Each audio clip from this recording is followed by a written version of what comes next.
49ers instant reaction, that was electric. First padded practice of this 2025 season.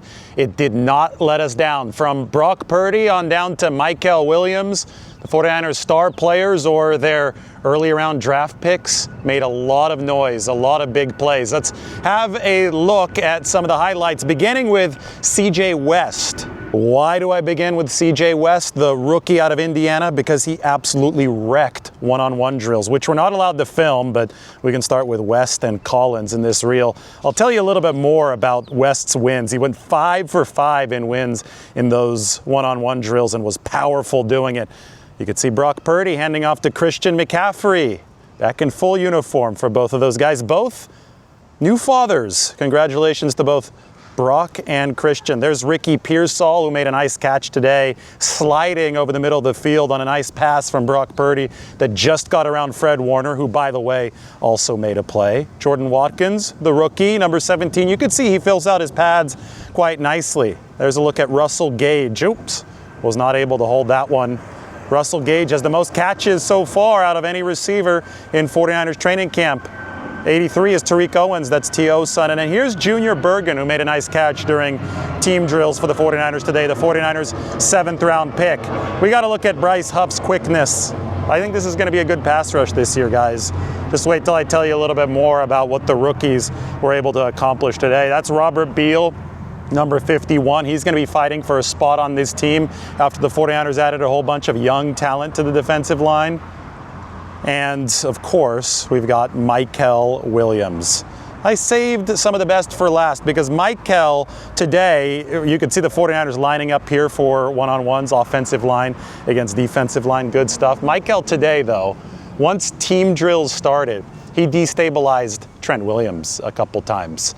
He's got such long arms. Trent talked about it the other day, how much of a headache it is blocking this guy. Then he goes and asks you for his private jet. Yes, Mykel Williams asked Trent Williams if he could fly him down to Cabo, and I believe that it did happen over the course of this offseason. But the length to power for Mykel Williams is really something to behold. He's going to be starting for the 49ers. Opposite Nick Bosa, I say star players did star player things today. Nick Bosa got into that backfield several times. It is hard to measure the exact amount of sacks just because they don't bring the quarterback to the ground in these practices.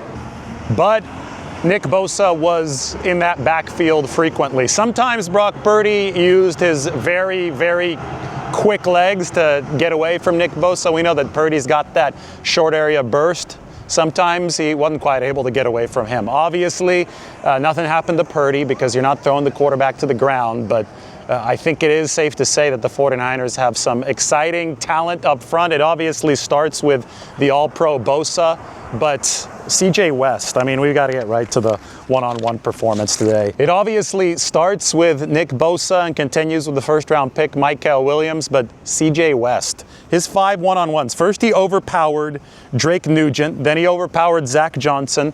You could say, okay, those guys are backups. What's he going to do against the starter?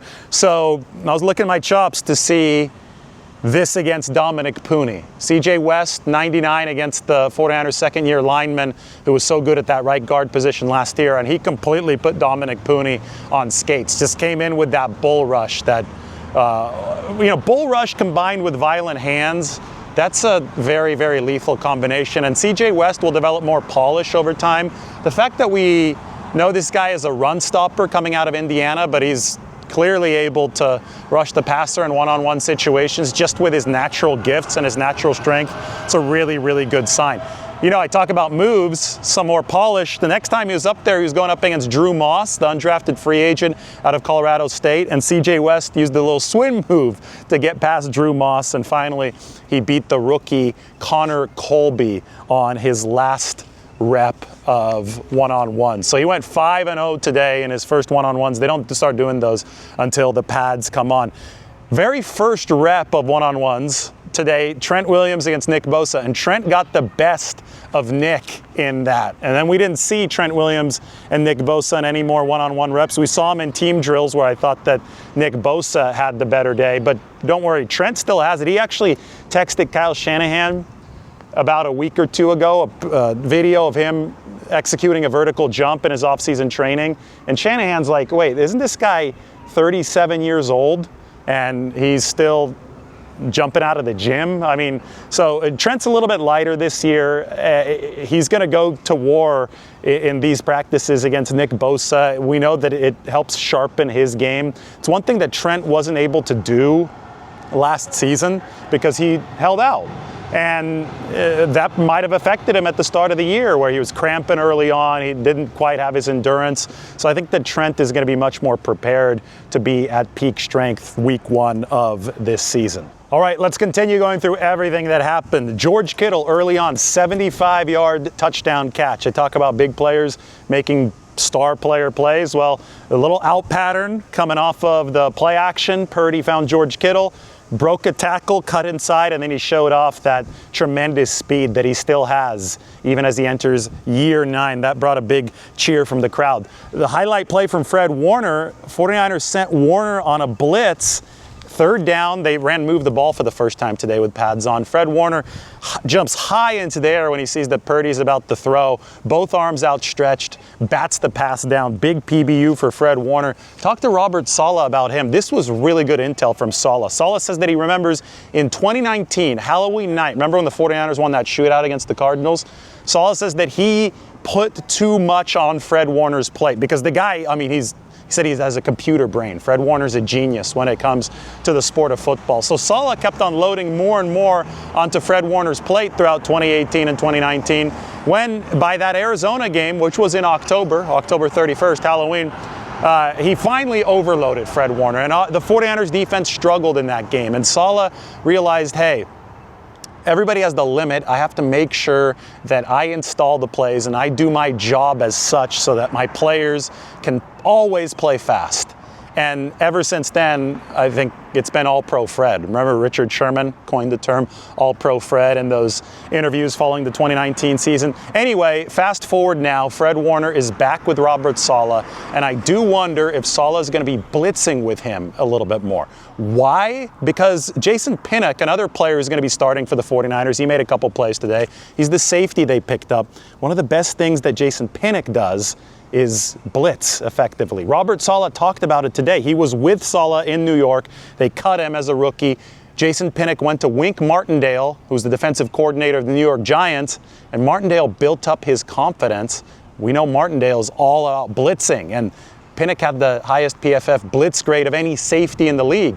So we saw Warner on the blitz today. Will we see some Pinnock on blitzes today? Will we see Saleh generally raise the blitz rate that was very low in his time with the 49ers? It was a little bit higher in a couple of the years with the Jets, but it's going to be fascinating to see exactly how Saleh uses some of these weapons. Saleh named C.J. West, Nick Martin, Mykel Williams as the rookies who have impressed him most so far. I think it was just kind of an informal list. He called C.J. West a fire hydrant. Saleh wasn't over at that part of the field for one-on-ones, but he had heard about it. Coaches walked up to Saleh and said, hey, you got to go watch the tape of C.J. West in one-on-one. So I'm sure Saleh is watching that as we speak right now. There was a play early in practice where D. Winters just thudded up Isaac Guerendo. Now, even though the pads are on, you're not supposed to take guys to the ground. And I don't think D. Winters meant to take Isaac Guerendo to the ground, but the hit was big enough to where Isaac Guerendo flew to the ground. It's the kind of stuff that sometimes will start a little bit of a fight at practice. This didn't. The offense just went on to the next play. But worth mentioning that somebody like D. Winters is coming out to hit right now. He had an interception a little bit later. There was Pinnock on the pass breakup. Great coverage against George Kittle. Purdy tried to squeeze the ball into Kittle, and Pinnock knocked it up into the air. D. Winters intercepted the pass. One more note about pass coverage, because this happened in one-on-ones. I know I made a video earlier this morning about Dallas Flowers, 49ers veteran cornerback. He had a great play today in one-on-ones, knocking the ball away from Jordan Watkins and then intercepting it. So, I mean, it was one of those things that was perfectly timed because we discussed Dallas Flowers earlier this morning. Wide open competition for that third cornerback spot that's, guys are in position to have an opportunity here because Renardo Green is out with the hamstring injury. So there are a lot of reps to be had. And I think Dallas Flowers, somebody who used to start for the Colts before the Achilles tear, who might be back up to speed this year, a year further removed from that injury, he's somebody who's firing the 49ers up a lot with his play early in this training camp. Mac Jones, he had a nice day. I think he was like 12 of 16 today. He had a really, really good throw, though, on a deep corner route to Equanimous St. Brown early in team drills. I will say this about Mac. He's got very, very good touch on his intermediate to deep passes. We saw him throw the one to Isaiah Nair with the great catch a few days ago, day 2 of camp this year, and he's thrown that corner route very, very well. Wondering about Jawan Jennings? He did not practice, but he showed up and he was walking without a limp late in practice to watch the 49ers as they finished up this longest session of the year. Early on, we saw another pass breakup from Jacob Robinson, the rookie cornerback out of BYU. He was actually working against Russell Gage. That was on a throw from Tanner Mordecai. And then a play later, good run support from Jacob Robinson. You know, he seemed really, really slight of frame back in OTAs after the 49ers first drafted him. I think he's taken the time away seriously. He's added some muscle. Jacob Robinson is making a very, very good case to stay in the 49ers building. Now, pads just came on today, so it's still early, but definitely worth noting what Jacob Robinson has done. The two backs continue to run well. Corey Kiner had a nice jump cut early on, burst through the line of scrimmage.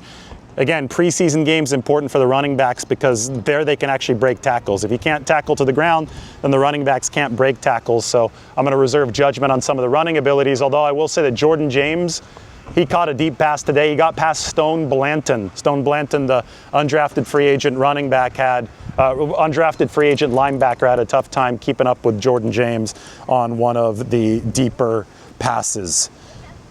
Brock Purdy missed a couple today. There was one behind Jordan Watkins in the seam.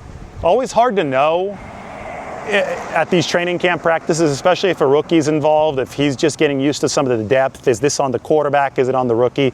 In general, really solid day for Brock Purdy, some wow plays. And of course, as they're working through stuff here in training camp, some plays that they left on the table. One of them that they didn't leave on the table was this crosser to Ricky Pearsall, who I have to say is running really, really well. Ricky looks a little stronger than last year. Looks like he's added some muscle, but when he catches something in stride and Purdy put the ball where it needed to be and those strides start working, it's like he's 6'5", right? I think Ricky Pearsall is only about, 6'1", but he runs like he's much taller once those strides are in effect, and there's no lingering effects of that hamstring injury. He's been over it for a while. 49ers built him up over those first 3 practices, and now he is practicing well for San Francisco. However, he was on the negative end of a play. Upton Stout on a deep out pattern from Brock Purdy. Upton Stout, physical pass breakup against Ricky Pearsall.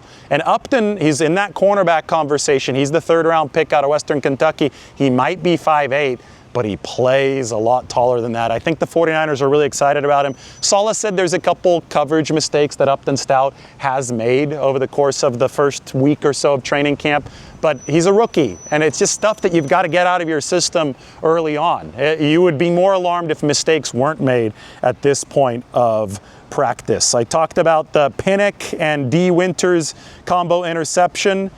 Christian McCaffrey, star players doing star player things, toe tap catch near the sideline a little bit later on. And then Brock Purdy, a cross-body throw to Jordan Watkins. I know they say don't throw across your body, but Purdy's one of those special quarterbacks in the league who I think can get away with it.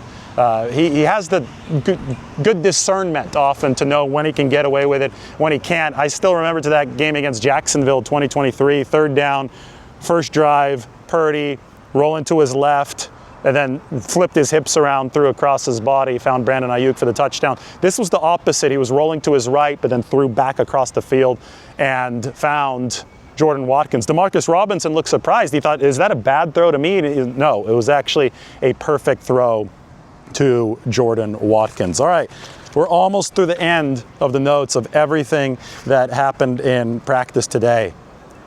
There was a play that was a little bit disputed. Deep pass to Kyle Juszczyk, who I thought caught it near the sideline, but they said out of bounds. That was Fred Warner covering him. Good matchup, Juszczyk and Warner.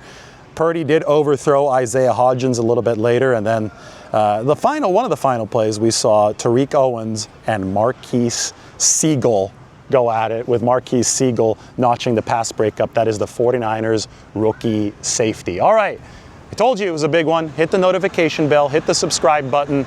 This was the first padded day of practice, so it was electric. It's only going to get better from here. Training camp has officially begun. Don't trust anybody who's trying to make judgments over the first 4 or 5 days. Now, this is when the real stuff begins hitting. 49ers hit a little bit today out on that practice field. We'll talk to you guys very soon. Helmet Update signing off.